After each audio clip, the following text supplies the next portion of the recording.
Pada musim semi tahun 1945, Berlin bersiap menghadapi akhir. Apa yang dulunya merupakan pusat kekuatan Nazi akan segera runtuh.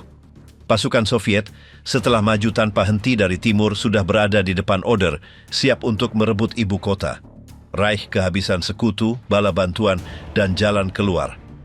Kekaisaran yang beberapa tahun sebelumnya tampak tak terkalahkan, kini hanya bertahan dengan garis pertahanan dadakan, perintah yang saling bertentangan, dan ketakutan yang menyelimuti segalanya. Pada awalnya, semuanya berbeda. Jerman telah menaklukkan Polandia, Prancis, dan separuh Eropa dalam waktu singkat. Hanya Britania Raya yang bertahan. Dengan dorongan itu, Hitler memutuskan untuk menyerang Uni Soviet dengan gagasan kemenangan cepat. Namun, musim dingin, Medan, dan Tentara Merah menghentikan kemajuan tersebut. Moskow tidak jatuh dan garis depan mulai mundur. Apa yang terjadi selanjutnya adalah penarikan diri yang konstan, panjang, dan berdarah yang berakhir di jalan-jalan Berlin. Sementara Stalin mengarahkan segalanya ke kota itu, yakin bahwa kendali atas ibu kota akan menentukan tatanan yang akan datang. Berlin tenggelam di antara reruntuhan, keheningan, dan kepasrahan. Bagaimana hari-hari terakhir itu benar-benar dialami di dalam ibu kota Reich.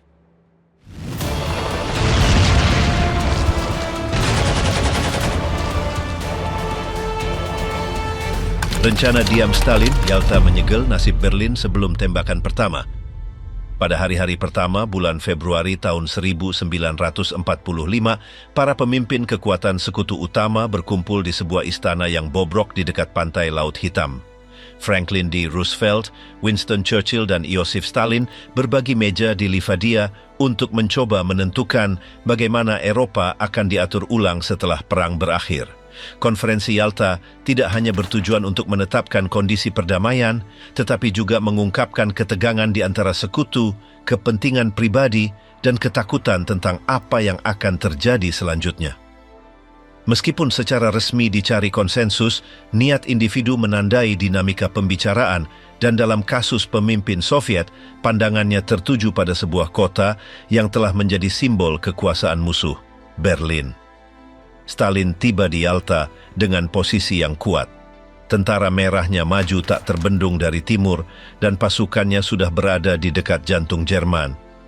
Baginya, jatuhnya Berlin bukan hanya tujuan militer, tetapi juga masalah gengsi politik. Dia ingin memastikan kendali Soviet atas ibu kota Reich ketiga sebelum pasukan Inggris dan Amerika Serikat memiliki kesempatan untuk masuk. Itu bukan perlombaan yang hanya didasarkan pada strategi militer, tetapi persaingan untuk kendali simbolis Eropa. Selama diskusi, Churchill mencoba membatasi kemajuan Uni Soviet di Eropa Tengah. Dia sangat khawatir tentang nasib Polandia, negara yang membuat Britania Raya ikut perang dan yang sekarang berada di dalam area pengaruh Soviet. Roosevelt, yang lebih fokus pada mendapatkan kerja sama Stalin untuk organisasi Perserikatan Bangsa-Bangsa di masa depan, mengambil sikap yang lebih kompromi. Ini memberi pemimpin Soviet ruang yang cukup untuk bermanuver secara politik dan memperkuat otoritasnya atas wilayah-wilayah yang diduduki oleh tentaranya. Dalam konteks itu, Berlin menjadi tujuan prioritas bagi Stalin. Selama pertemuan, dia tidak secara terbuka bersikeras bahwa tentaranya akan tiba lebih dulu, tetapi intervensinya syarat dengan referensi tentang perlunya melenyapkan setiap perlawanan Nazi dari akarnya. Dia menganggap bahwa satu-satunya cara untuk menjamin tatanan pasca perang yang menguntungkan Uni Soviet adalah dengan mengendalikan kota itu sejak hari pertama. Meskipun dia tidak mengatakannya secara langsung, rencananya sudah jelas. Berlin harus jatuh di bawah kekuasaan Soviet. Struktur pembagian zona pendudukan dibahas dengan cermat. Pasukan Soviet akan mendapatkan kendali atas bagian timur Jerman, sementara Inggris dan Amerika Serikat akan membagi bagian barat. Prancis, yang tidak diundang ke negosiasi, akan menerima sebuah sektor di kemudian hari. Meskipun peta dibagi dengan pensil dan penggaris di atas sebuah denah, Stalin tahu bahwa kertas hanyalah langkah pertama. Kehadiran fisik pasukan di setiap zona akan menentukan kenyataan. Oleh karena itu, tekanan politiknya agar Tentara Merah mencapai Berlin secepat mungkin bukan hanya prioritas logistik, tetapi perhitungan cermat tentang kekuasaan nyata yang akan dia miliki di akhir perang. Suasana pembicaraan tegang. Di beberapa titik, Churchill mengungkapkan frustrasinya atas apa yang dianggapnya sebagai konsesi yang berlebihan kepada Soviet. Roosevelt, meskipun secara fisik melemah, mencoba menjaga keseimbangan. Stalin, di sisi lain, tampak tenang dan penuh perhitungan. Tujuannya adalah agar para sekutu secara resmi menerima apa yang sudah terjadi, dominasi Soviet di Eropa Timur. Dia tahu bahwa setiap hari yang berlalu, tentaranya semakin dekat ke Berlin dan itu memperkuat posisinya di meja negosiasi. Sejalan dengan pembicaraan formal, para penasihat militer Soviet sudah merancang garis awal untuk serangan terakhir ke ibu kota Jerman. Meskipun detail operasional akan disempurnakan nanti, niat politik Stalin sudah jelas. Sementara para pemimpin Barat berbicara tentang prinsip-prinsip demokratis dan pemilihan umum yang bebas, dia mengkonsolidasikan kekuasaannya melalui pendudukan wilayah. Bagi pemimpin Soviet, kemenangan tidak diukur dengan kata-kata atau komitmen diplomatik, melainkan dengan jumlah wilayah yang dapat dikendalikan oleh divisinya. Salah satu poin yang paling sensitif adalah masa depan Polandia.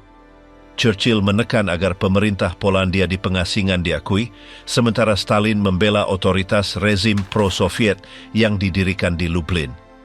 Diskusi berlangsung selama berjam-jam, tetapi pada akhirnya visi pemimpin Soviet yang menang. Ini menjadi indikasi tentang bagaimana isu-isu serupa lainnya akan diselesaikan.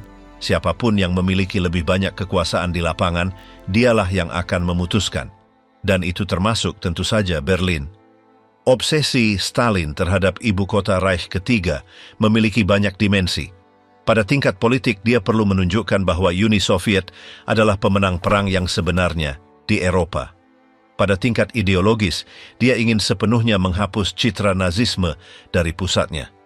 Dan pada tingkat simbolis, dia bermaksud menjadikan perebutan Berlin sebagai tindakan yang menandai dimulainya era baru di bawah pengaruhnya.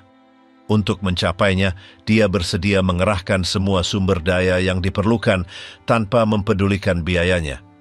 Selama sesi Yalta, pemimpin Soviet beberapa kali menyebutkan perlunya respons yang cepat dan definitif terhadap Jerman. Meskipun dia tidak memberikan tenggat waktu yang konkret, pernyataannya diarahkan untuk membenarkan tindakan sepihak di masa depan. Dia jelas bahwa jika tentara merah berhenti atau bergerak lambat, mereka akan kehilangan keunggulan atas sekutunya. Oleh karena itu, saat kembali dari Crimea, dia memberikan perintah yang tepat untuk mempercepat serangan dengan pandangan yang tertuju pada tujuan utama. Dalam beberapa hari setelah konferensi, aparat propaganda Soviet mulai mempersiapkan dasar untuk membenarkan operasi tersebut. Di media yang dikendalikan oleh rezim, dibicarakan tentang tanggung jawab historis rakyat Soviet dalam membebaskan Eropa dari fasisme. Penderitaan warga sipil di bawah pendudukan Nazi disorot dan gagasan bahwa hanya Uni Soviet yang dapat menjamin masa depan tanpa perang diperkuat. Dalam kerangka ini, serangan ke Berlin tampak sebagai misi yang tak terhindarkan. Kepemimpinan Soviet juga berusaha mengamankan dukungan internal untuk serangan itu. Meskipun pertempuran telah sangat menghancurkan, perayaan-perayaan untuk kemenangan baru-baru ini diselenggarakan, dekorasi-dekorasi didistribusikan, dan tokoh-tokoh heroik dari Tentara Merah diangkat. Semuanya bertujuan untuk menjaga semangat pasukan tetap tinggi dan membenarkan pengorbanan yang akan datang dalam beberapa bulan berikutnya. Stalin tidak ragu bahwa biayanya akan sangat besar, tetapi dia yakin bahwa hadiahnya sepadan. Dari perspektif diplomatik, pemimpin Soviet memainkan kartunya dengan tepat. Alih-alih secara terbuka menolak proposal Roosevelt atau Churchill, ia membentuknya untuk keuntungannya. Dia berbicara tentang kolaborasi, tetapi selalu dari posisi yang kuat. Dia menerima kompromi formal tertentu sambil mengkonsolidasikan kepentingan nyatanya melalui kemajuan militer. Dengan demikian, Berlin tidak lagi hanya menjadi target di peta, tetapi menjadi titik akhir dari strategi yang dihitung dengan dingin. Meskipun konferensi Yalta tidak diakhiri dengan rencana eksplisit untuk merebut ibu kota Jerman, semua elemen sudah disiapkan. Stalin telah berhasil melegitimasi kehadirannya di Eropa Timur, telah memperoleh konsesi kunci pada zona pendudukan, dan telah menciptakan kerangka politik yang memungkinkannya untuk membenarkan kemajuan yang tegas menuju Berlin. Persiapan militer akan segera maju, tetapi kemenangan mulai didefinisikan dalam pertemuan diplomatik tersebut. Ketika delegasi-delegasi berpisah di Crimea, banyak dari perjanjian masih terbuka untuk interpretasi. Namun, pemimpin Soviet memiliki sesuatu yang lebih berharga daripada kejelasan hukum. Ia memiliki keunggulan medan, kendali atas rute, dan dukungan dari tentara yang tidak berhenti. Bagi Stalin, sejarah tidak akan ditulis dalam perjanjian, tetapi dalam reruntuhan yang ditaklukkan, dan Berlin adalah kunci untuk menutup halaman itu. Dengan kepulangannya ke Moskow, prioritas-prioritas telah ditetapkan. Strategi politik sudah digariskan, langkah selanjutnya adalah melaksanakannya dengan serangan terakhir. Kota yang pernah mewakili kekuasaan mutlak Nazisme kini berubah menjadi tujuan definitif dari rencana diam-diam yang dirancang dengan cermat, tetapi dieksekusi dengan tegas. Perlombaan para raksasa, Zhukov dan Konev berebut Berlin dengan darah dan api. Selama hari-hari setelah konferensi Yalta, Stalin kembali ke Moskow dengan satu ide yang pasti, waktunya telah tiba untuk bertindak. Fase diplomatik telah berfungsi untuk mengamankan kerangka kerja geopolitik, tetapi kendali nyata atas Berlin bergantung pada kecepatan dan tekad kemajuan militer. Dari pengiriman pertama di Kremlin, perintahnya jelas. Ibu kota Jerman harus dicapai sesegera mungkin. Untuk mencapai tujuan itu, Stalin mempercayai dua jenderal yang paling berpengalaman dan ambisius, Georgy Zhukov dan Ivan Konev. Keduanya memiliki pengakuan dari pemimpin Soviet, tetapi juga berbagi persaingan yang ditandai oleh kompetisi dan keinginan untuk menjadi yang terdepan. Masing-masing diberi rute kemajuan menuju Berlin. Zhukov akan memimpin front Belorusia pertama, sementara Konev akan memimpin front Ukraina pertama.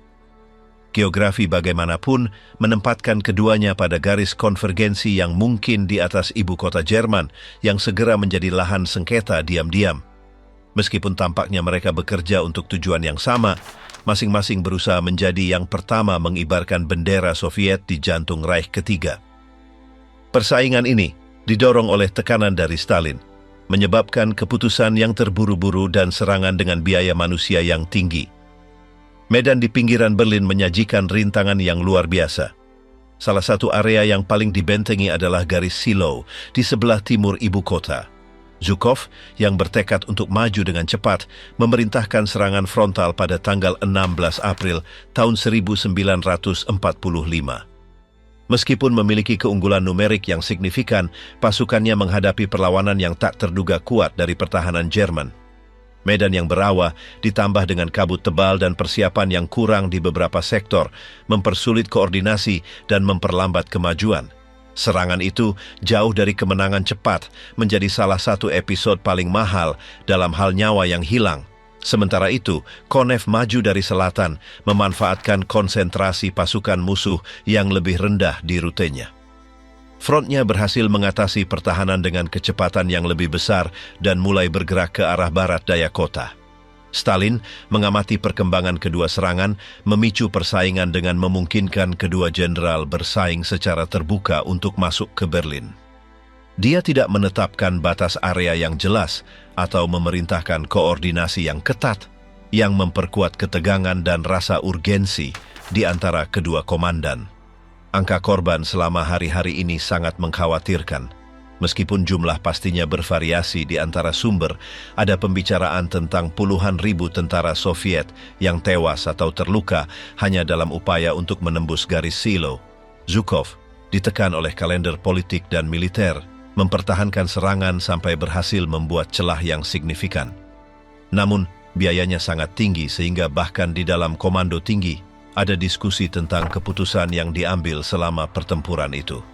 Meskipun demikian, sang jenderal mempertahankan dukungan dari Stalin yang menghargai hasil di atas metode yang digunakan. Secara paralel, laporan dari Front Konev menunjukkan kemajuan yang stabil. Kecepatan unitnya maju menimbulkan kekhawatiran di kubu Zhukov yang takut akan terpinggirkan pada momen paling simbolis dari kampanye tersebut.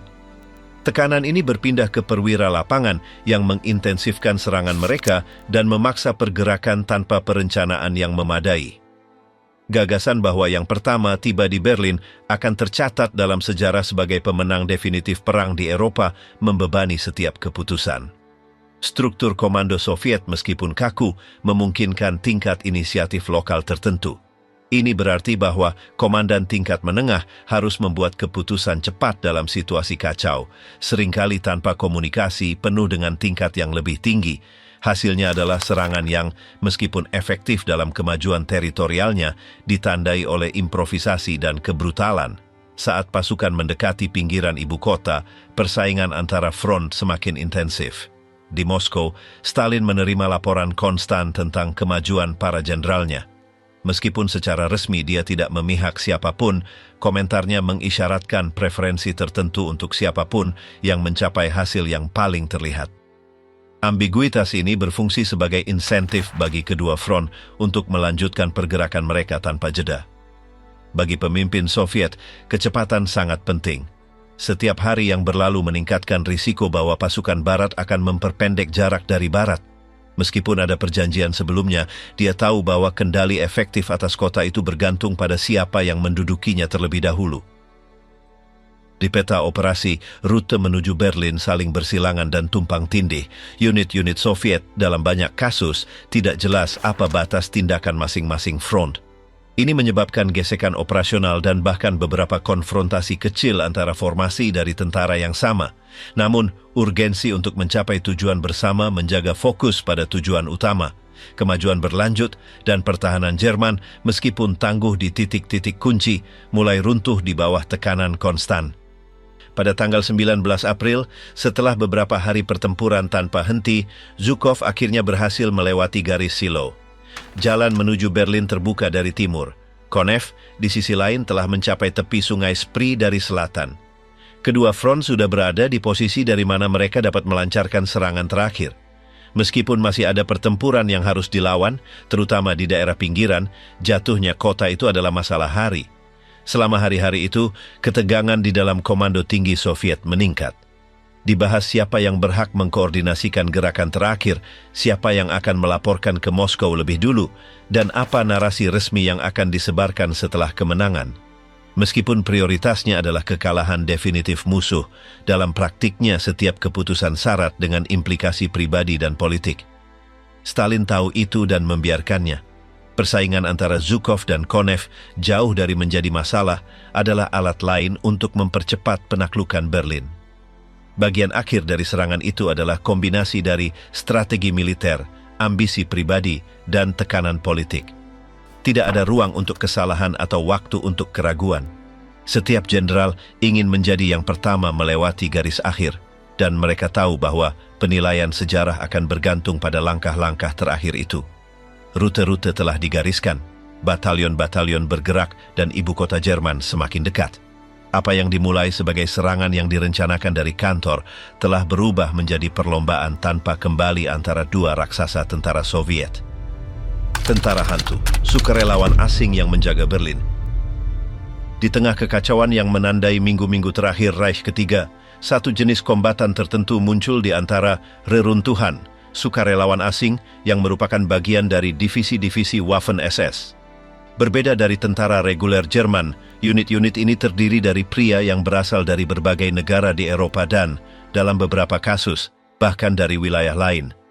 Jauh dari dipaksa, sebagian besar telah memutuskan untuk mendaftar karena keyakinan ideologis atau karena kebencian terhadap komunisme. Peran mereka selama pertahanan terakhir Berlin sunyi, tetapi tidak kalah pentingnya. Di antara yang pertama tiba adalah orang Prancis dari divisi Charlemagne. Berasal dari Prancis yang diduduki dan kolaborator aktif, orang-orang ini dikirim untuk memperkuat cincin pertahanan ibu kota Jerman. Mereka ditempatkan terutama di sektor-sektor yang paling terbuka terhadap kemajuan musuh, mengambil tugas-tugas yang membutuhkan tekad dan ketahanan. Partisipasi mereka tidak luput dari perhatian, karena beberapa bertempur sampai kehabisan amunisi di jalan-jalan dekat Reichstag. Di sisi mereka ada orang-orang Norwegia, yang dikelompokkan dalam unit-unit kecil yang sangat akrab dengan medan perkotaan berkat pelatihan mereka sebelumnya. Meskipun jumlahnya sedikit, tingkat komitmen mereka tinggi. Mereka berbagi dengan sukarelawan lain rasa memiliki pada sebuah tujuan yang, meskipun sedang mundur, tetap hidup bagi mereka. Dalam pandangan mereka, mempertahankan Berlin adalah melindungi Eropa dari invasi Soviet yang mereka takuti lebih dari kekalahan Jerman. Orang-orang Latvia membentuk salah satu kelompok terbesar. Banyak dari mereka telah menyaksikan dominasi Soviet di negara mereka dan melihat perjuangan bersama SS sebagai cara untuk menolak kembalinya kendali komunis. Unit-unit ini ditempatkan di titik-titik akses kritis ke kota di mana pertempuran jarak dekat tidak terhindarkan.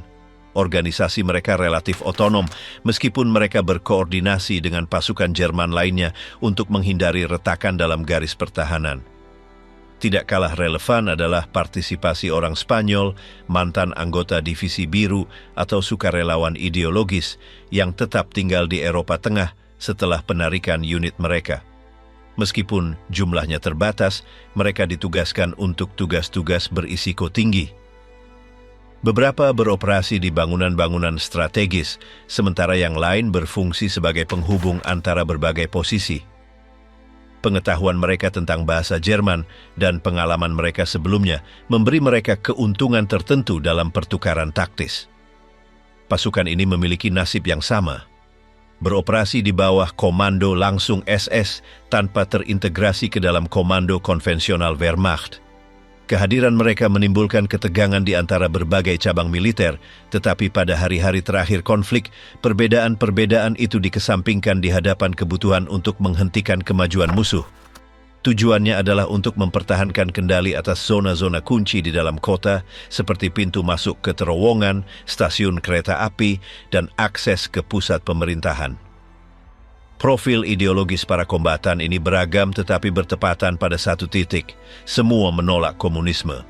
Beberapa telah tumbuh dalam konteks di mana ancaman Soviet adalah kenyataan yang dekat, seperti orang Baltik atau Rumania. Yang lain, seperti orang Flemish atau Kroasia, telah didoktrinasi dalam gerakan-gerakan nasionalis yang menemukan gaung dalam wacana Nazi. Meskipun ada perbedaan bahasa dan budaya, mereka berhasil mengembangkan rasa misi yang sama. Organisasi internal dari unit-unit ini fleksibel. Hierarki disesuaikan dengan ketersediaan personel dan urgensi situasi. Banyak perwira SS Jerman mengambil alih koordinasi kelompok-kelompok campuran, menggabungkan kebangsaan dalam satu detasemen. Kurangnya sumber daya memaksa pengambilan keputusan yang tidak terencana, seperti penggunaan senjata bersama atau relokasi posisi yang konstan. Kekacauan di hari-hari terakhir mengganggu logika militer tradisional. Tidak ada garis depan yang jelas atau garis belakang yang ditentukan. Pasukan asing, sama seperti tentara Jerman, bergerak melalui kota mencari ruang pertahanan yang dapat bertahan setidaknya beberapa jam lagi. Beberapa sektor berhasil dipertahankan selama berhari-hari berkat keteguhan kelompok-kelompok ini dan pengetahuan mereka sebelumnya tentang taktik perkotaan. Komunikasi terbatas, sehingga banyak detasemen bertindak secara semi-independen. Mereka menggunakan radio jarak pendek, kurir, dan dalam beberapa kasus dipandu oleh suara pemboman untuk mengantisipasi pergerakan. Disiplin dipertahankan lebih karena komitmen daripada karena pemaksaan. Perasaan telah sampai pada titik itu mendorong mereka untuk melawan, meskipun mereka tahu bahwa kemenangan tidak dapat dicapai. Propaganda Nazi telah menyajikan para kombatan ini sebagai contoh persatuan Eropa melawan Bolshevisme. Dalam praktiknya, banyak yang terpinggirkan oleh para kader tentara yang lebih tradisional. Namun, dalam konteks keruntuhan total, setiap bala bantuan disambut baik. Perintahnya jelas, bertahan selama mungkin, mempertahankan setiap blok, mencegah musuh merebut bangunan simbolis. Saat situasi memburuk, beberapa kelompok dikumpulkan kembali di pusat kota. Kehadiran orang asing di titik-titik dekat bunker komando dipandang dengan kecurigaan, tetapi efektivitas mereka dalam pertempuran membuat mereka diizinkan untuk bertindak tanpa batasan besar. Mereka tidak memiliki akses ke komando tinggi, tetapi mereka menerima instruksi yang tepat melalui penghubung yang ditunjuk. Korban jiwa sangat tinggi, tidak ada penggantian, dan yang terluka biasanya ditinggalkan di pos mereka. Namun demikian, catatan informal tentang posisi dan orang-orang yang tersedia tetap dipertahankan. Beberapa bergiliran untuk beristirahat meskipun di ruang bawah tanah bangunan yang hancur. Makanan langka dan amunisi didistribusikan kembali di antara unit-unit dengan kapasitas tembak yang lebih rendah. Malam adalah waktu yang paling kritis. Serangan musuh semakin intensif dan jarak pandang mempersulit pertahanan. Sukarelawan asing bergiliran di pos pengamatan, waspada terhadap setiap suara atau gerakan. Keheningan di antara pertempuran itu mengganggu, tetapi berfungsi untuk mengatur ulang dan merencanakan perlawanan berikutnya. Dalam 3 hari terakhir pertempuran, beberapa kelompok dipindahkan ke posisi-posisi kunci di sekitar Kementerian Udara dan bangunan-bangunan lain di dekat pusat. Di sana mereka bertempur dalam kondisi ekstrim di antara puing-puing asap dan tembakan silang. Nama-nama mereka tidak tercatat dalam banyak laporan, tetapi perlawanan mereka memperpanjang kejatuhan terakhir selama berjam-jam. Tentara tak terlihat ini tidak berbaris dalam formasi atau muncul di foto-foto terakhir pertempuran. Tidak ada medali atau pidato untuk mereka. Mereka adalah kombatan yang terisolasi, diorganisasi dalam keadaan mendesak, membela sebuah tujuan yang mereka tahu sudah hilang. Kehadiran mereka di Berlin singkat tetapi intens, dan sejarah mereka larut di antara fragmen-fragmen rezim yang hancur. Bertahan sampai napas terakhir, pusat kota dipenuhi darah dan asap.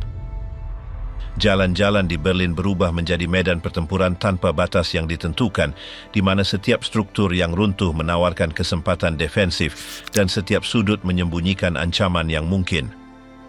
Kota itu telah berhenti menjadi pusat administratif untuk menjadi labirin, reruntuhan, asap, dan api yang konstan. Kemajuan tentara tidak diukur dalam kilometer, tetapi dalam meter yang diperoleh dengan susah payah. Pertempuran terjadi di dalam rumah, kantor, pabrik dan stasiun, dan gagasan garis depan kabur dalam konflik perkotaan yang menyebar tanpa terkendali di semua sektor. Para pembela Jerman menggunakan sisa-sisa bangunan sebagai benteng darurat, menciptakan titik-titik perlawanan yang tersebar dan tak terduga. Pabrik-pabrik yang ditinggalkan menjadi pos-pos pertahanan sementara, tangga-tangga interior menjadi posisi ideal untuk penembak jitu, dan lorong-lorong berubah menjadi koridor penyergapan. Di tempat-tempat seperti Alexanderplatz, sekitar kebun binatang dan di sekitar Reichstag, pertempuran sangat intens, dengan kendali atas area tersebut berpindah tangan dalam hitungan jam. Panzerfaust menjadi salah satu senjata paling umum di antara para pejuang Jerman. Penggunaannya yang sederhana dan kapasitas destruktifnya terhadap kendaraan lapis baja membuatnya ideal untuk jalan-jalan sempit yang penuh dengan puing-puing. Dari ruang bawah tanah atau di balik tembok yang runtuh, para prajurit menunggu saat yang tepat untuk menembak dan menghilang. Setiap serangan yang berhasil memicu pembalasan segera, dan seringkali respons Soviet terdiri dari merobohkan seluruh bangunan dari mana tembakan itu dilakukan. Artileri Tentara Merah meraung tanpa henti, dengan ledakan yang mempengaruhi baik para kombatan maupun koridor penarikan. Perlindungan di medan perkotaan parsial dan tidak stabil. Banyak tentara bergerak di antara ruang terbuka tanpa perlindungan di bawah risiko konstan untuk terkena. Kolom-kolom asap bercampur dengan debu yang diangkat oleh reruntuhan, menciptakan lingkungan yang hampir tidak bisa dihirup dan visibilitas yang berkurang. Setiap persimpangan jalan merupakan ancaman baru. Kemajuan sangat sulit sehingga terkadang butuh berjam-jam untuk mengamankan satu blok bangunan saja. Lantai demi lantai, kamar demi kamar, para prajurit harus memeriksa dengan hati-hati, waspada terhadap jebakan atau kehadiran musuh. Barikade yang dibuat dengan perabotan, batu bata, atau balok yang runtuh memperkuat pertahanan internal banyak bangunan. Dari ketinggian, penembak jitu memilih target mereka dari loteng yang hancur atau atap yang sebagian runtuh. Setiap dampak sementara melumpuhkan kemajuan Soviet, memaksa reorganisasi formasi dan rute. Beberapa penembak ini menghabiskan waktu berhari-hari bersembunyi, hampir tidak bergerak atau membuat suara, menunggu kesempatan untuk tembakan yang menentukan. Reichstag muncul sebagai salah satu simbol yang paling diperebutkan. Meskipun tidak lagi memiliki nilai administratif yang nyata, muatan simbolisnya menjadikannya tujuan sentral. Kolom-kolomnya yang rusak dan ruang-ruang internalnya dipertahankan dengan segala jenis senjata, senapan mesin, granat, senapan, dan jebakan darurat. Pertempuran di tangganya brutal dan setiap meter yang diperoleh menelan puluhan nyawa. Penggunaan howitzer portabel, peluncur granat, dan bahan peledak kontak konstan. Pertempuran jarak dekat semakin intensif di dalam lorong-lorong dan ruangan-ruangan gelap, di mana suara tembakan berlipat ganda dengan gema. Seringkali, pertempuran berakhir dengan senjata tajam atau dengan tangan kosong ketika tidak ada lagi peluru atau ruang untuk bermanuver. Kondisi fisik para kombatan sangat mengerikan. Tanpa waktu untuk tidur atau mendapatkan pasokan, banyak yang sudah berhari-hari tanpa makanan atau air minum yang bersih. Pakaian mereka robek, tertutup debu dan jelaga, dan dingin menyelinap di mana-mana. Komunikasi antar unit terputus-putus. Radio gagal dan pesan harus disampaikan secara langsung, membuat kurir terpapar tembakan konstan. Stasiun kereta api, pusat pendidikan, dan gedung-gedung pemerintah yang ditinggalkan juga menjadi titik-titik pertahanan strategis. Para kombatan berorientasi dengan peta lama atau hanya dengan pengetahuan sebelumnya tentang medan, meskipun banyak akses diblokir oleh puing-puing atau tembakan musuh. Seringkali rute alternatif dibuka melalui halaman, selokan, atau lubang yang runtuh. Dengan berlalunya hari, pemandangan kota semakin tidak dapat dikenali. Fasad-fasad runtuh, jalan-jalan tertutup kawah, dan atap-atap runtuh tanpa peringatan. Kendaraan yang tidak dapat digunakan memblokir akses-akses kunci, dan yang terluka terperangkap tanpa kemungkinan evakuasi. Papan, pintu, atau selimut digunakan sebagai tandu darurat, atau para rekan diseret sampai mereka bisa mendapatkan perlindungan. Keputusasaan tercium di setiap gang. Suara senjata, teriakan, ledakan, dan bau api, serta bubuk mesiu yang terus-menerus menciptakan suasana yang menindas. Sebagian besar kombatan tidak bertarung dengan harapan kemenangan, tetapi karena inersia atau karena takut akan hukuman. Banyak yang sama sekali tidak tahu tentang situasi umum konflik atau lokasi musuh. Kelelahan emosional ditambahkan ke fisik.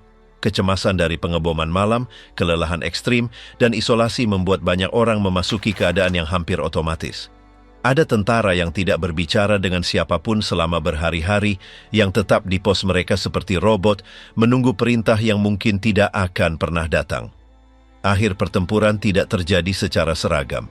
Beberapa sektor bertahan sampai sumber daya benar-benar habis, sementara yang lain menyerah ketika pertahanan kunci rusak. Namun, di berbagai sudut Berlin bahkan di saat-saat terakhir, pertempuran terus berlangsung dengan intensitas. Suara logam dari tembakan, teriakan yang diredam oleh puing-puing, dan desisan artileri menandai saat-saat terakhir sebuah kota yang hancur menjadi puing-puing. Pertempuran perkotaan yang intens dan tidak teratur ini akan tercatat sebagai salah satu yang paling sengit di abad ini. Benteng-benteng perlawanan terakhir berubah menjadi jebakan tanpa jalan keluar. Mereka yang terkepung tidak bisa mengharapkan bantuan atau evakuasi. Mereka melawan karena kebiasaan, karena putus asa, atau karena perintah yang tidak masuk akal. Waktu telah kehilangan logikanya. Satu hari bisa terasa seperti seminggu.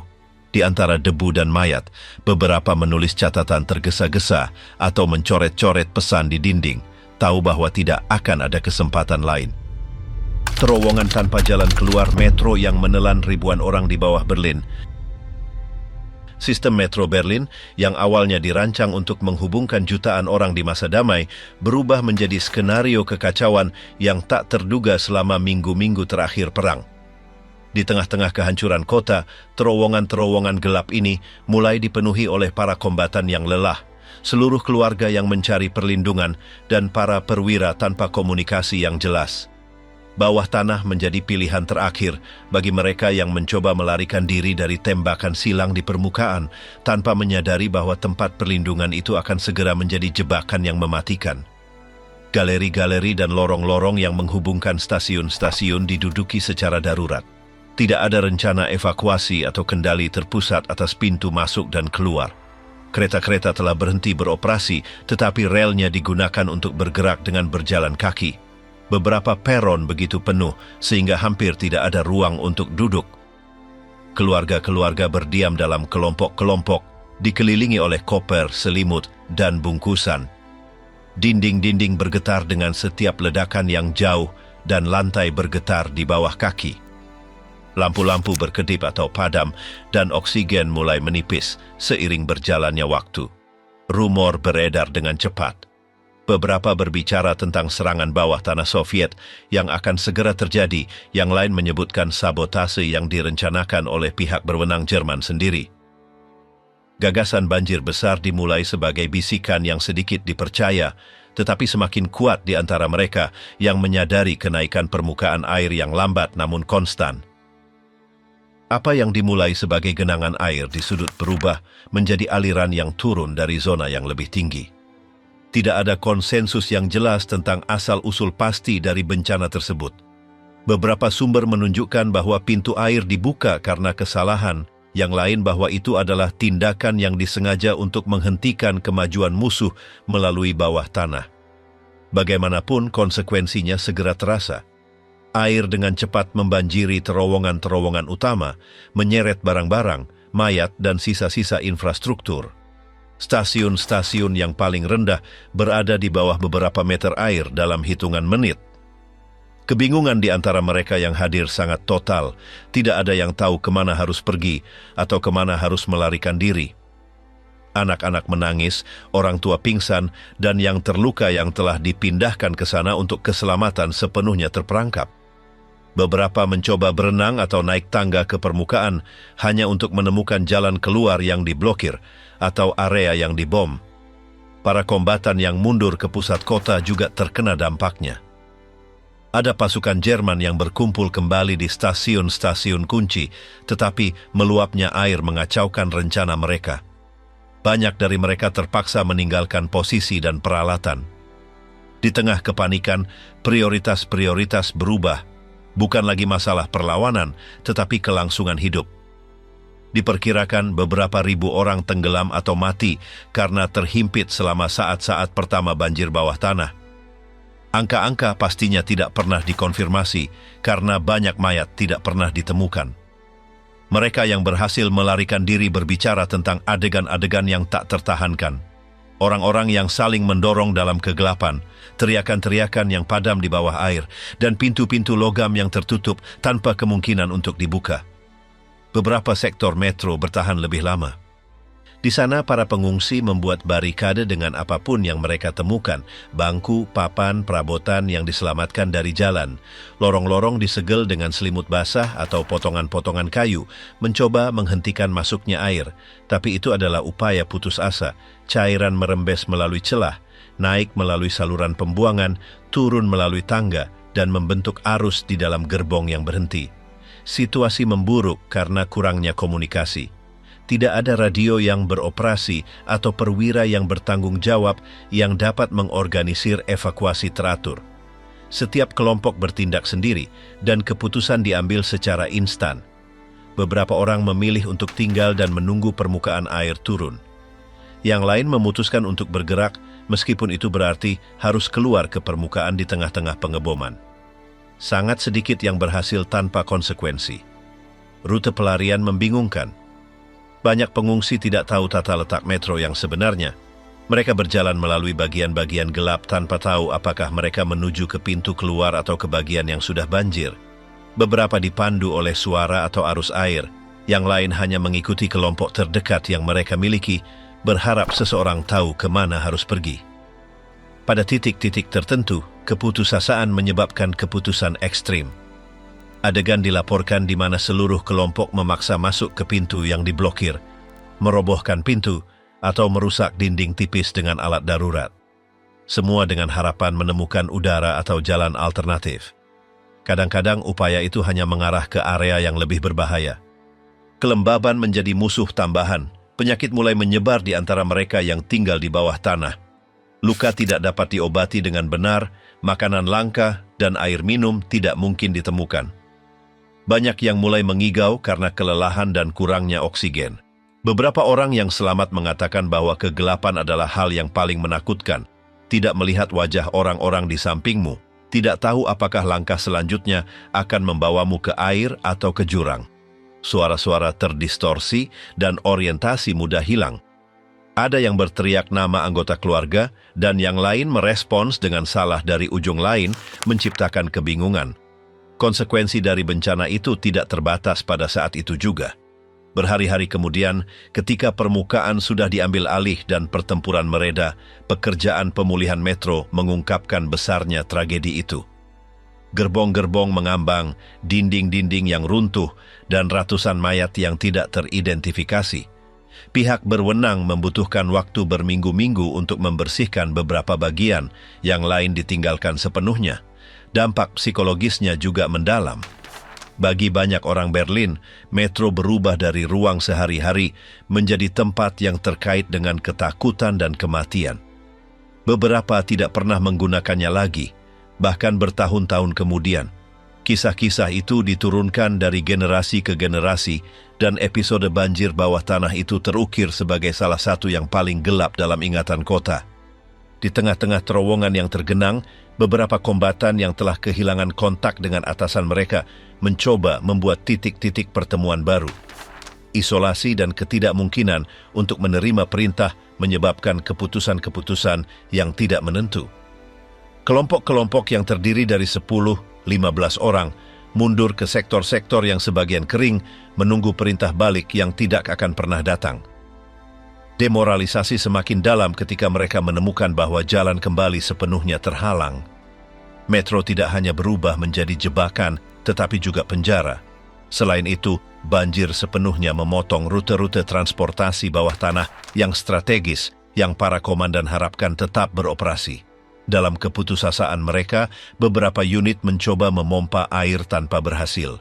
Yang lain mencoba mencari akses ke area-area teknis, berpikir bahwa dari sana mereka bisa mengalihkan aliran. Mereka tidak memiliki denah atau pengetahuan teknis. Semuanya adalah campuran dari intuisi, harapan, dan keputusasaan yang terakumulasi. Beberapa mayat yang kemudian ditemukan menunjukkan tanda-tanda kematian karena suhu ekstrem, dan bukan karena terendam langsung. Dinginnya lingkungan, ketidakmampuan bergerak secara paksa, dan paparan yang berkepanjangan terhadap lingkungan yang basah sama-sama mematikan. Jalinan bawah tanah Berlin berubah bagi sejumlah orang yang tidak terhitung menjadi kuburan yang sunyi dan menakutkan.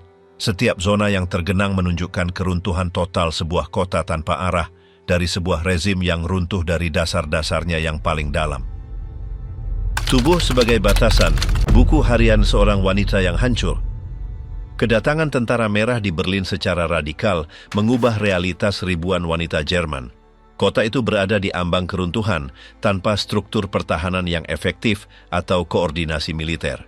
Dalam kekosongan otoritas itu muncul bentuk kengerian baru, bukan yang muncul di garis depan pertempuran, tetapi yang intim dan sehari-hari, yang terwujud di sudut-sudut gelap, tangga yang remang-remang, dan ruangan-ruangan di mana keamanan tidak lagi ada. Malam-malam pertama pendudukan dialami sebagai campuran ketakutan yang melumpuhkan dan kebingungan. Wanita dari segala usia bersembunyi di ruang bawah tanah, berpakaian apa adanya, mencoba menyamarkan penampilan mereka dengan jelaga atau pakaian kotor untuk berpura-pura sakit atau lebih tua.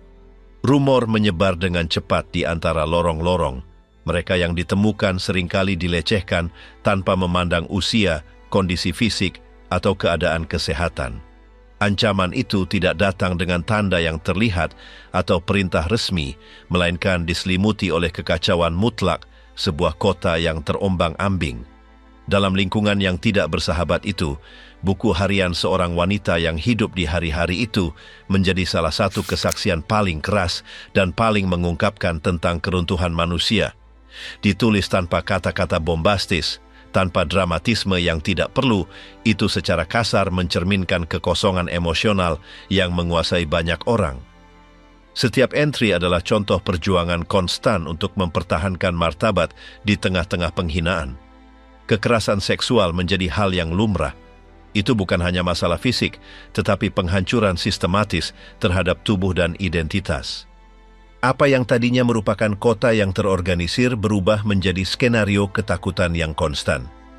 Banyak wanita dipaksa untuk menjalin hubungan dengan tentara Soviet. Ini bukan hubungan dalam arti biasa, melainkan cara untuk menjamin perlindungan dari orang lain yang lebih buruk. Semacam fakta diam-diam di mana kehadiran konstan seorang pria di rumah berarti risiko pemerkosaan massal yang lebih rendah. Para wanita belajar untuk menegosiasikan kelangsungan hidup mereka sendiri dengan menggunakan tubuh mereka sendiri sebagai mata uang. Itu meninggalkan bekas diam-diam yang tidak terhapus dengan berakhirnya konflik. Ketakutan menetap sebagai kehadiran yang permanen. Pintu-pintu tidak lagi menawarkan keamanan, dinding-dinding tidak menghentikan teriakan. Dalam beberapa kasus, tetangga sendiri bergiliran berjaga, bukan karena keberanian tetapi karena keputusasaan. Diketahui bahwa setiap saat sekelompok bersenjata bisa muncul dan memaksa masuk. Ruang bawah tanah yang sebelumnya berfungsi sebagai tempat perlindungan dari serangan udara, berubah menjadi ruang kecemasan yang tertahan. Di sana lusinan wanita dan anak perempuan berlindung, berpelukan dalam diam, menahan tangis. Buku harian itu menceritakan secara rinci bagaimana pelecehan menciptakan jenis kepasrahan yang progresif.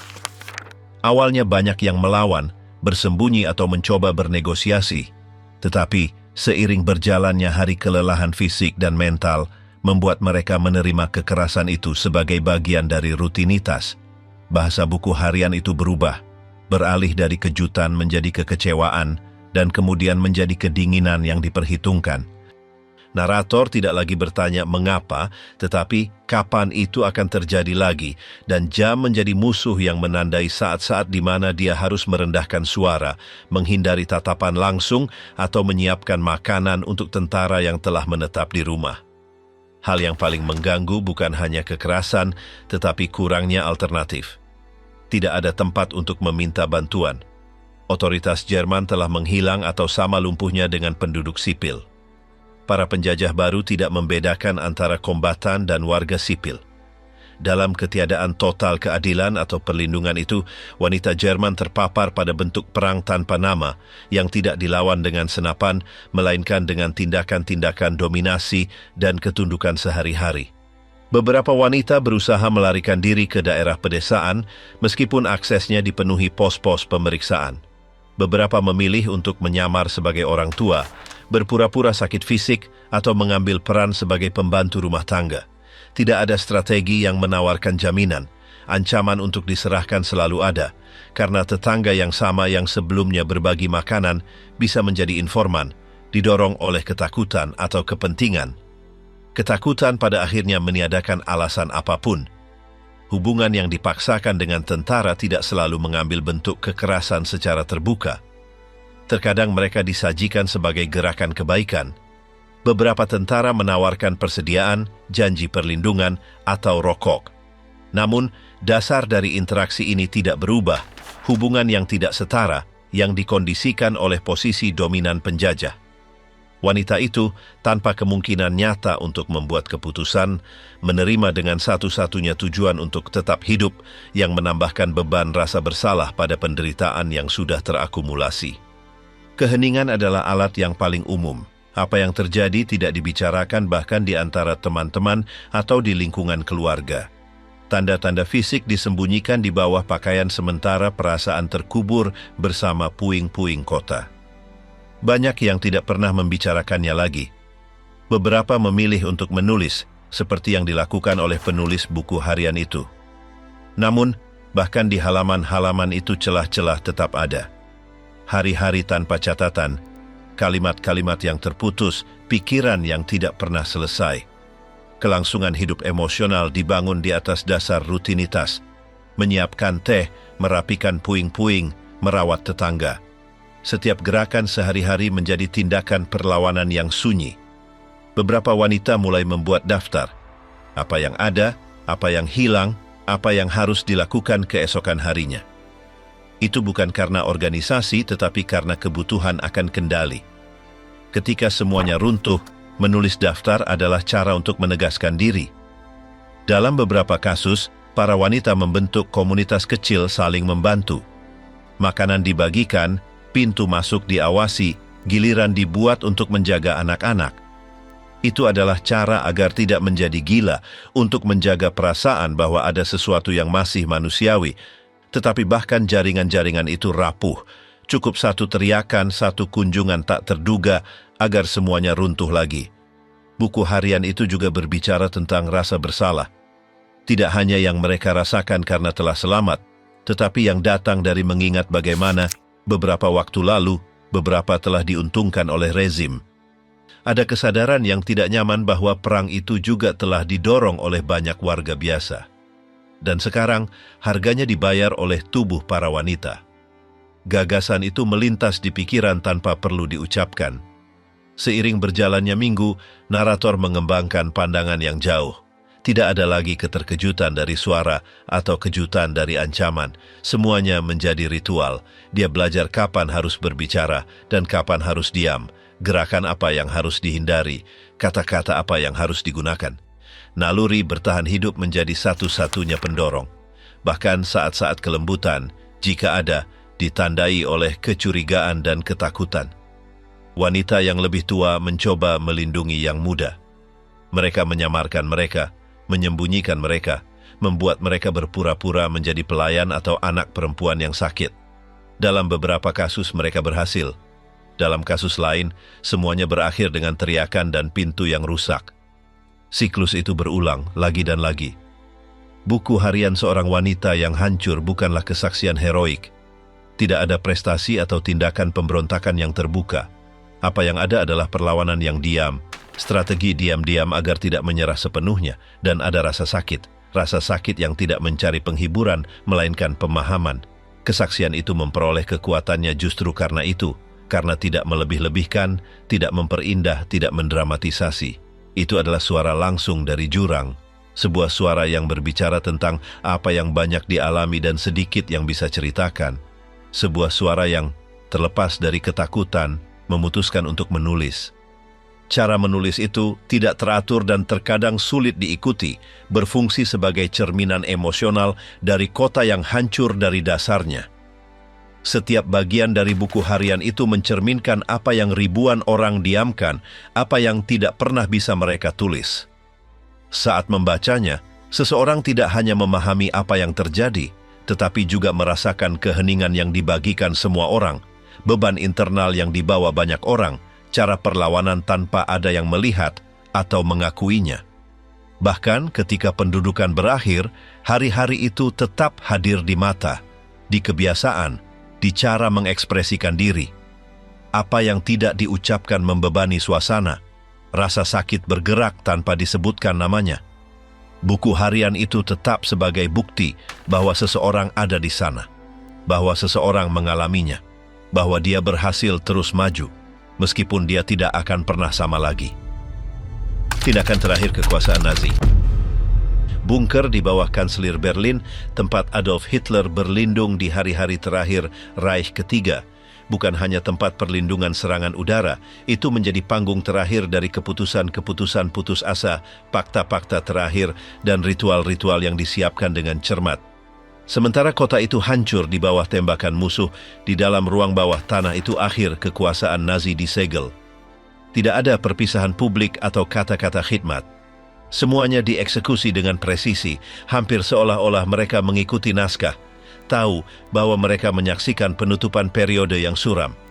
Adolf Hitler di hari-hari terakhirnya tidak lagi memiliki kontak dengan kenyataan. Laporan-laporan yang diterimanya terdistorsi untuk menyenangkan keinginannya akan perlawanan total. Perintah-perintahnya tidak memiliki logika operasional, tetapi tidak ada yang berani menentangnya.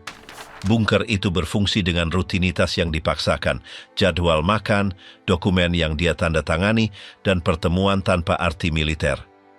Meskipun gemuruh proyektil Soviet yang semakin dekat, mereka mencoba berpura-pura normal. Eva Braun memutuskan untuk tinggal bersamanya meskipun tahu apa yang akan terjadi. Dia mempertahankan ketenangan tertentu dan mendedikasikan dirinya untuk tugas-tugas sehari-hari. Dia berpakaian dengan hati-hati, berbicara tentang hal-hal sepele, dan menghindari menyebutkan kekacauan di luar. Meskipun selama bertahun-tahun hubungan mereka bersifat pribadi, pada minggu terakhir itu mereka meresmikannya dengan pernikahan singkat yang dirayakan di dalam bunker. Kehadirannya tidak disengaja, melainkan pilihan sadar untuk berbagi nasib pasangannya. Persiapan untuk hal yang tidak terhindarkan diorganisir tanpa improvisasi. Hitler memverifikasi metode, meninggalkan instruksi yang jelas tentang apa yang harus dilakukan setelahnya, dan mengkomunikasikan keputusannya kepada lingkaran terdekatnya. Ketika saatnya tiba, keduanya pensiun ke sebuah ruangan. Beberapa menit kemudian, suara kering memperingatkan mereka yang hadir.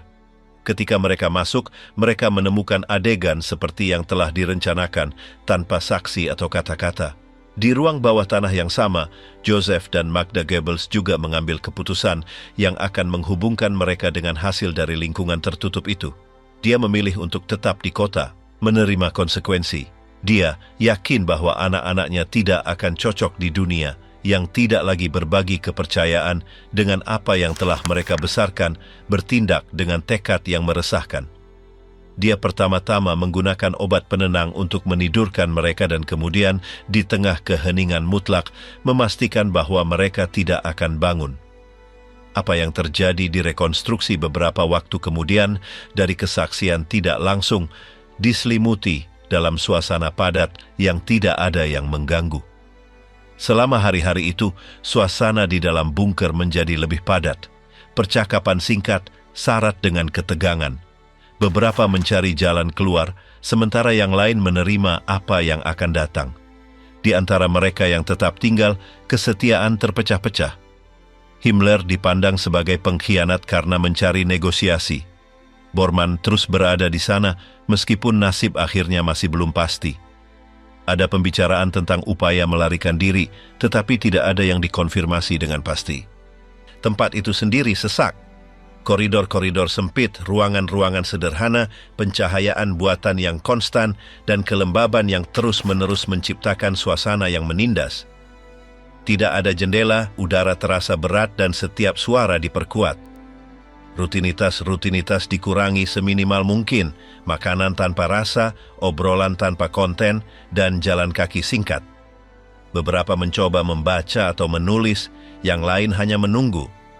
Hitler juga menyusun dokumen-dokumen di mana dia menugaskan tanggung jawab dan menunjuk pengganti. Dia mempertahankan visinya utuh sampai akhir, menyalahkan orang lain atas situasi tersebut. Kata-katanya memiliki nada perintah yang tidak lagi sesuai dengan kenyataan. Keruntuhan itu total. Di luar bunker, pasukan Soviet maju tanpa jeda. Di dalam, rezim itu bubar. Keputusan-keputusan terakhir yang diambil oleh mereka yang paling dekat dengan kekuasaan bertujuan untuk mempertahankan penampilan kendali di hadapan hal yang tak terhindarkan. Tidak ada pidato penutupan atau tanda-tanda khidmat. Mereka membatasi diri untuk memenuhi perintah, bertindak seperti yang diharapkan, dan membiarkan suasana kehilangan kehidupan tanpa membuat suara.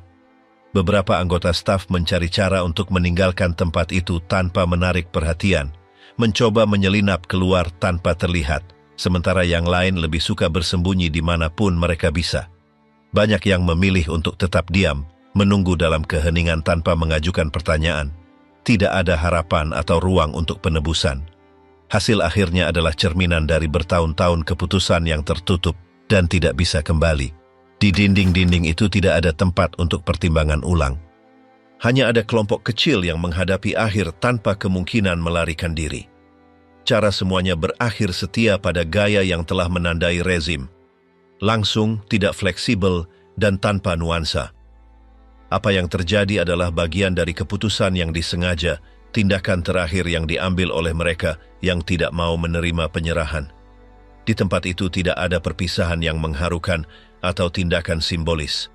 Hanya ada suasana yang padat, ditandai oleh gema yang jauh dan pintu-pintu yang ditutup dengan cepat. Tidak ada adegan peringatan yang tersisa, hanya dokumen-dokumen yang tersebar, data resmi, dan ruangan-ruangan yang tidak terisi. Pada jam-jam setelah akhir itu, kebingungan merajalela. Beberapa kolaborator terdekat sibuk dengan tugas-tugas terakhir, menghancurkan kertas-kertas penting, menghapus bukti, atau mengkoordinasikan jalan keluar yang bijaksana bagi mereka yang masih bisa melarikan diri. Mayoritas mengerti bahwa tidak ada lagi pilihan untuk kembali.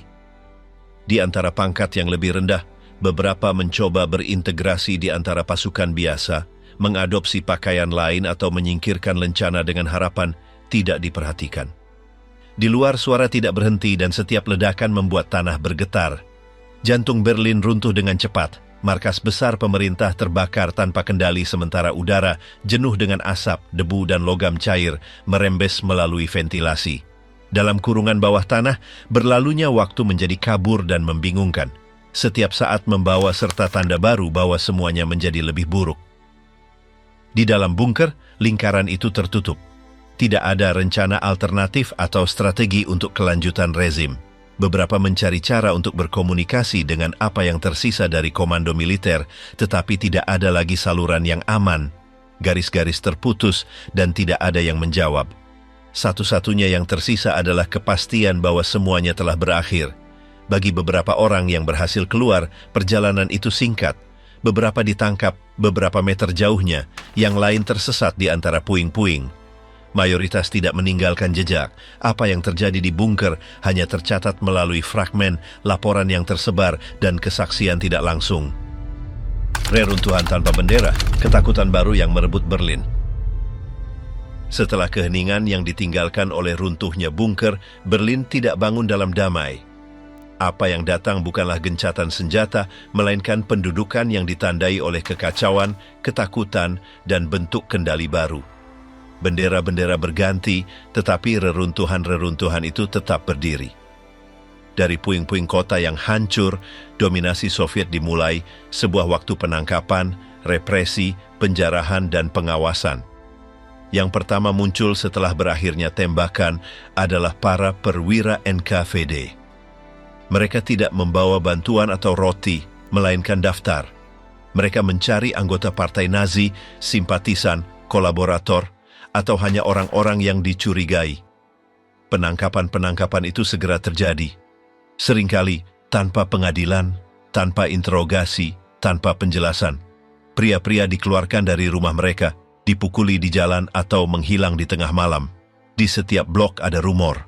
Nama-nama yang tidak ada yang ingin mengucapkan. Langkah-langkah yang terdengar di tangga di tengah malam. Ketakutan berubah bahasa, tetapi tidak bentuk. Ratusan kesaksian yang dikumpulkan oleh penulis kronik selanjutnya atau oleh para penyintas menceritakan kecepatan di mana tatanan baru dipaksakan. Menurut data dari arsip yang dibuka beberapa dekade kemudian, dalam beberapa minggu lebih dari 120.000 penangkapan telah dilakukan di Berlin dan sekitarnya. Sementara pasukan Soviet menetap di gedung-gedung publik dan titik-titik strategis, penjarahan dimulai tanpa perintah atau rem. Ada tentara yang mencuri jam tangan sepeda perabotan, yang lain mengosongkan toko-toko, masuk ke rumah-rumah, merobek pintu. Di banyak daerah tidak ada komando atau hukum. Kota itu telah menjadi lapangan terbuka untuk penjarahan. Benda-benda berpindah tangan setiap jam. Tidak ada yang tahu milik siapa. Keluarga-keluarga menyembunyikan sedikit yang tersisa di lubang-lubang di bawah tanah atau menguburnya di kebun dengan harapan tidak akan ditemukan. Beberapa cerita menunjukkan bahwa bahkan karya seni atau alat musik berakhir di kereta-kereta menuju timur. Itu adalah penjarahan yang teliti, disamarkan sebagai kemenangan. Ketakutan tidak hanya datang dari tentara, itu juga menyelinap melalui celah-celah kehidupan sehari-hari di antara tetangga yang mulai saling mengawasi, yakin bahwa mereka harus berkolaborasi atau menunjuk. Orang-orang tak dikenal muncul yang bertindak seolah-olah mereka memiliki wewenang, waspada terhadap setiap langkah, setiap kata. Sedikit demi sedikit menjadi normal untuk tidak melihat siapapun, tidak berbicara dengan siapapun, menghindari setiap gerakan yang bisa disalahartikan. Salam-salam menghilang dari pintu masuk. Kota itu, yang sudah hancur secara fisik, juga hancur dari dalam. Beberapa membakar kertas karena kehati-hatian. Yang lain pergi tanpa perpisahan, berpikir bahwa menghilang lebih aman. Selalu ada seseorang yang melihat dari jendela, seseorang yang ingat siapa kamu atau apa yang telah kamu lakukan, dan ingatan itu cukup untuk membuatmu ditunjuk. Pada saat yang sama, struktur kekuasaan baru dipasang. Tanda-tanda lama dengan slogan-slogan Reich ketiga dengan cepat diganti dengan poster-poster yang ditulis dalam bahasa Rusia. Pemberitahuan dengan aturan yang berbeda mulai beredar dan figur-figur yang ditunjuk sebagai otoritas baru diumumkan. Sensor segera terlihat, radio-radio disita, buku-buku dilarang, dan mural-mural dibongkar. Sekolah-sekolah dibuka kembali di bawah kendali ketat, di mana kontennya ditinjau dengan cermat. Setiap elemen yang terkait dengan rezim sebelumnya dihapus. Tujuannya adalah untuk mengganti ingatan-ingatan baru-baru ini dengan narasi resmi yang baru. Dalam waktu kurang dari seminggu lebih dari 30 publikasi dihilangkan. Hanya mereka yang disetujui rezim Soviet yang bisa didistribusikan, semuanya dengan fokus yang sama, memaksakan disiplin, mempromosikan kepatuhan, mengendalikan pemikiran.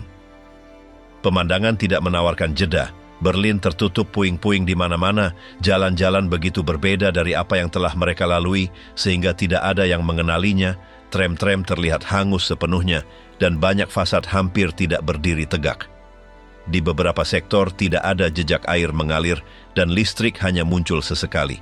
Dapur-dapur darurat menggunakan bara yang dikumpulkan dari sampah, makanan disiapkan dalam kaleng-kaleng berkarat, dan anak-anak berlari di antara reruntuhan tanpa tahu persis apa arti dunia tempat mereka sekarang berada. Menurut data dari Palang Merah, lebih dari 40% dari seluruh infrastruktur perkotaan tidak lagi berguna.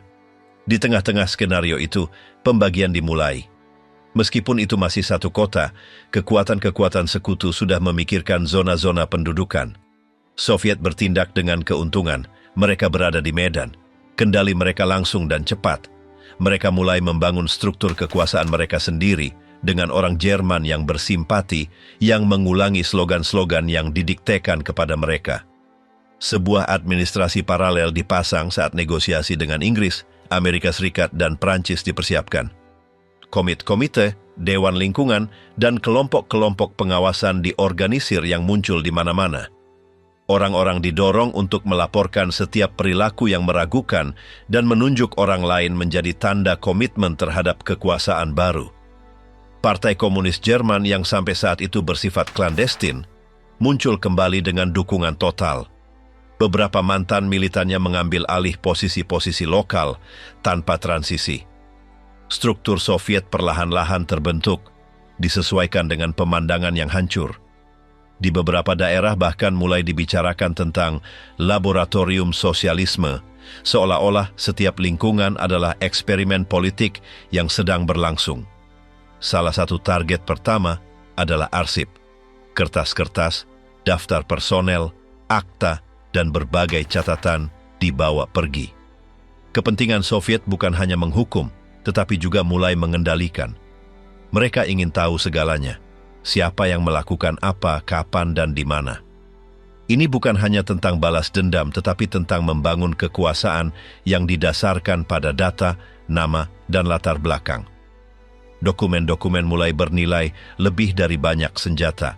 Seluruh kotak-kotak fil berangkat ke Moskow tanpa kembali. Sejarah baru-baru ini menjadi alat pengawasan dan kendali. Bagi penduduk sipil, setiap hari berarti beradaptasi dengan kenyataan yang tidak dapat diprediksi, di mana nilai-nilai telah berubah total. Rokok digunakan sebagai mata uang, dan jam tangan dapat ditukar dengan sepotong roti. Bahasa Rusia mulai bercampur dengan bahasa Jerman dalam percakapan sehari-hari, sementara beberapa wanita memilih untuk menjalin hubungan dengan tentara Soviet sebagai cara untuk mencari perlindungan dari kekacauan. Kesepakatan informal dibuat, pertukaran terjadi, dan zona abu-abu muncul di mana garis moral yang sebelumnya jelas kabur di bawah tekanan kebutuhan. Buku harian pribadi yang selamat dari waktu ke waktu menunjukkan frasa yang berulang seperti semuanya baik-baik saja jika seseorang bertahan, cerminan dari logika bertahan hidup yang berlaku di atas prinsip lainnya. Media komunikasi sepenuhnya diambil alih, surat kabar berhenti beredar sampai menerima persetujuan. Stasiun penyiaran hanya menyiarkan apa yang diizinkan. Ada pembicaraan tentang rekonstruksi, keadilan, dan masa-masa baru. Tetapi di lingkungan masa depan terasa jauh. Setiap keluarga sibuk bertahan hidup. Banyak yang berlindung di gereja, perpustakaan, ruang bawah tanah. Yang lain hanya berkeliaran. Kelaparan tidak membedakan ideologi. Awal Perang Dingin terwujud dalam gestur-gestur kecil. Pos-pos pengawasan muncul, pembatasan diberlakukan. Zona-zona yang dikendalikan oleh kekuatan-kekuatan sekutu mulai menggariskan batas-batas yang semakin jelas. Berlin dipenuhi dengan peta dan izin, inspeksi terus-menerus, dan langkah-langkah yang dikendalikan. Anak-anak sudah tahu bagaimana mengenali seragam yang berbeda dan belajar untuk tidak melintasi jalan-jalan tertentu. Kota itu berhenti terasa sebagai satu kesatuan untuk menjadi potongan-potongan yang terputus, masing-masing diawasi dengan kecurigaan. Meskipun tirai besi belum sepenuhnya turun, pembagian sudah berlangsung dan terasa sebagai awal dari sesuatu yang lebih besar. Terlepas dari segalanya, kehidupan terus berjalan. Reruntuhan menawarkan perlindungan, Tangga-tangga yang runtuh digunakan sebagai bagian dari kehidupan sehari-hari dan wanita membuat dapur komunal darurat untuk memberi makan keluarga mereka. Sementara beberapa mengumpulkan puing-puing mencoba memberi sedikit ketertiban pada jalanan, yang lain melanjutkan pekerjaan lama mereka sebisa mungkin, seringkali bekerja dengan alat-alat yang dipinjam atau rusak. Perpustakaan sedikit demi sedikit membuka kembali pintu mereka meskipun dengan koleksi yang direvisi dan disensor. Di setiap sudut muncul pasar gelap di mana semuanya memiliki harga. Dalam konteks itu, bertahan hidup adalah satu-satunya cara yang mungkin untuk berpolitik. Kehadiran Soviet tidak homogen. Ada unit-unit yang disiplin, komandan yang mencoba membangun ketertiban. Tetapi ada juga kelompok-kelompok yang longgar, tentara yang bertindak tanpa kendali, yang menyalahgunakan kekuasaan mereka. Dualitas itu membuat setiap blok berbeda. Di satu tempat mungkin ada ketenangan relatif, di tempat lain kepanikan. Beberapa perwira Soviet menulis laporan yang khawatir tentang indisipliner pasukan mereka, tetapi sedikit yang bertindak. Gereja-gereja mulai membuka pintu mereka sebagai titik pertemuan. Beberapa berfungsi sebagai tempat penampungan, yang lain sebagai tempat untuk bertukar informasi. Rumor, daftar orang hilang, dan berita dari front dibagikan. Tidak ada yang memiliki kepastian. Kota itu hidup di masa kini yang berkelanjutan, tanpa tahu kapan bisa berbicara tentang masa lalu. Misa-misa berlangsung secara diam-diam. Doa lebih banyak dipanjatkan untuk perlindungan daripada untuk iman. Pemerintah Soviet menugaskan beberapa delegasi sipil dengan tujuan menunjukkan citra yang lebih institusional dari kekuasaan baru.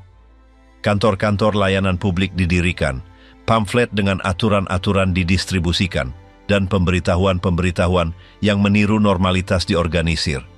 Namun, kendali nyata tetap berada di tangan aparat militer. Keputusan-keputusan diambil secara langsung oleh komandan-komandan Soviet, bukan oleh hakim atau pengadilan. Sidang-sidang publik tidak ada, hanya keputusan-keputusan akhir yang diumumkan tanpa memungkinkan partisipasi. Sistem peradilan tidak bertindak seperti itu, melainkan berfungsi sebagai perpanjangan langsung dari aparat represif. Arsitektur juga mencerminkan siapa yang berkuasa sekarang, di mana sebelumnya lambang-lambang Reich ketiga berkibar, kini bendera-bendera merah tergantung. Patung-patung yang jatuh digantikan oleh monumen-monumen yang merayakan kemenangan Soviet. Meskipun ada pembicaraan tentang pembebasan, di banyak wajah hanya bisa terlihat kelelahan. Jalan-jalan berganti nama, beberapa dinding muncul tertutup dengan slogan-slogan yang ditulis dalam huruf Sirilik, dan meskipun semuanya tampak berbeda, mayoritas tidak merasakannya sebagai perubahan yang nyata. Pada hari-hari berikutnya, ruang-ruang pertama yang digunakan sebagai kamp kerja paksa mulai muncul. Meskipun tidak diakui secara resmi, mereka beroperasi dengan efisiensi. Mereka berfungsi untuk mengumpulkan mereka yang dianggap sebagai ancaman, membungkam oposisi, dan menghilangkan mereka yang tidak nyaman bagi kekuasaan baru. Lokasi mereka tidak diinformasikan dan juga tidak ada cara yang jelas untuk keluar dari mereka. Kendali dikonsolidasikan jauh dari pandangan luar. Beberapa orang yang berhasil kembali jarang berbicara. Mayoritas hanya tidak kembali. Di tengah-tengah debu, kawat, dan dinding-dinding yang menghitam, sebuah tahap yang berbeda dimulai setelah akhir perang. Itu tidak membawa rekonstruksi, melainkan pengawasan konstan. Tidak ada pembicaraan tentang harapan atau tentang apa yang akan datang, hanya tentang aturan-aturan yang dipaksakan. Reruntuhan tidak hanya dari batu bata dan beton, tetapi juga dari tatanan sosial, dari semangat kolektif. Berlin tidak menemukan kebebasan dengan kedatangan kekuasaan baru, itu hanya berpindah dari satu tangan ke tangan yang lain. Serangan terakhir di Berlin mewakili episode menentukan terakhir dalam konflik Eropa Perang Dunia Kedua. Di sana, Angkatan Bersenjata Soviet menghadapi unit-unit pertahanan Reich ketiga yang kelelahan tetapi masih bertekad dengan semua kekuatan mereka dalam konfrontasi langsung untuk mengendalikan ibu kota Jerman. Pertempuran menghancurkan kota dan menyebabkan sejumlah besar kematian, tetapi juga menandai keruntuhan definitif Nazisme dan akhir dari proyek ekspansionis dan rasisnya. Hari ini, kita mengenang keberanian mereka yang menyerahkan hidup mereka dalam perjuangan itu dan memperbarui kemauan untuk terus bertaruh pada masa depan yang didasarkan pada perdamaian dan koeksistensi.